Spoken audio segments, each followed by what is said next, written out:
Ito na nga guys ang aking pinakahihintay, ang aming pinakahintay naming magkakaibigan, ang magsama-sama sa isang dagat kung saan makakapag-relax kami. Pero bago ang lahat, pagkatapos ko nga po mag-impake ng aking gamit ay syempre po ako ay pumunta nga po ng terminal ng tricycle upang makasakay na kaagad.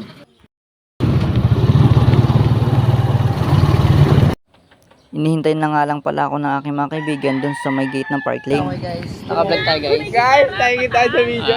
Sa inyo guys. Ito, ito ulo. Magkano naman tayo? Yan na. O, asan si ano? Si Pupunta Tin. tayo 7-Eleven. Puntahan nyo. Sino kaya? So, ayun guys, nandito po tayo ngayon. Papunta po tayo ngayon sa Cebu. At habang ako nga po ay nasa biyahe ay binibidyoan ko po yung labas para inyo din pong makita.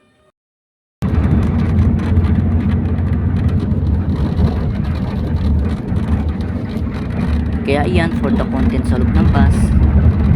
Inyo po nakita sa labas yung magandang tanawin kung saan po nga ay napakaganda nga pong tingnan ito.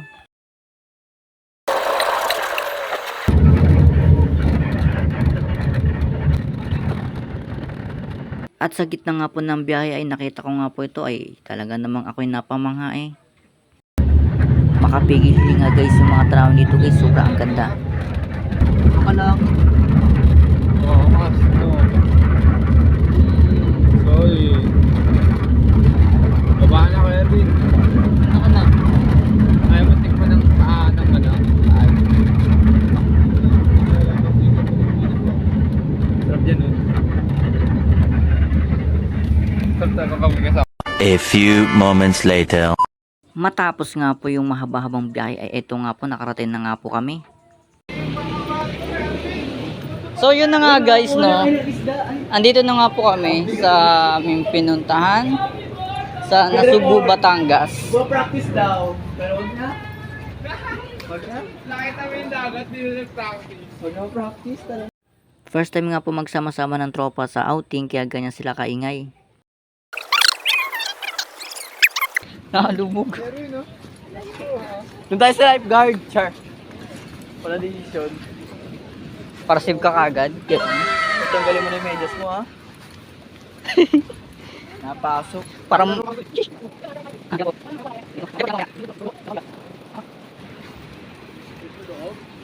Uy, yung sama ng panahon, uwi.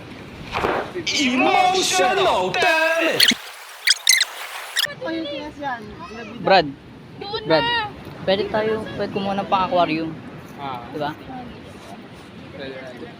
Ba't ka nagpaaga? Ayos ah. Parurumihan yan pag tinungtungan natin. Dapat magpapagawa. Ano banner? Ito, nabigan nyo. Tapos banner. Di banner ang na lang. Anong banner? Ito mo pinalagay.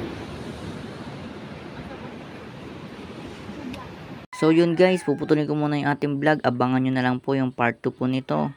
Abangan nyo na lang po kung ano po yung mga activity po namin at kung ano po talagang tunay na purpose po namin sa aming pagpunta po dito. Abangan nyo na lang din guys kung napabila ko nito.